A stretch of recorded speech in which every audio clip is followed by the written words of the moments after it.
Well, the Mini engine is done. And I'd have to say it was one of the easiest jobs I've done in a long time.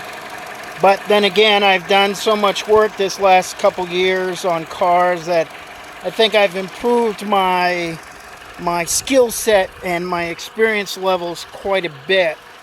However, I would say that the fact that you remove the front end on these Minis in order to replace the engine does make it a lot easier.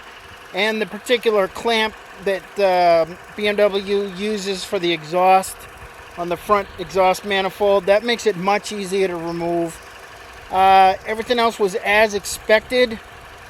I mean, it's a front wheel drive, automatic transmission, the same stuff you deal with basically every other kind of car. I would say there was nothing special about this. No extra special tool was required. The only thing I couldn't do is I could not remove the engine without disconnecting the air compressor and the some of the tubing for the air conditioning. So that was a loss that I didn't have to do on the Sonata. I was able to keep that all intact. Just wasn't possible on this car.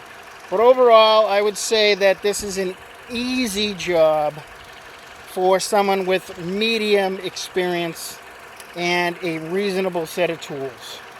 And like I said, there's so many good videos on how to replace it. My video here is just to tell you that you can do it if you got some tools and got some experience. This is not a bad deal here.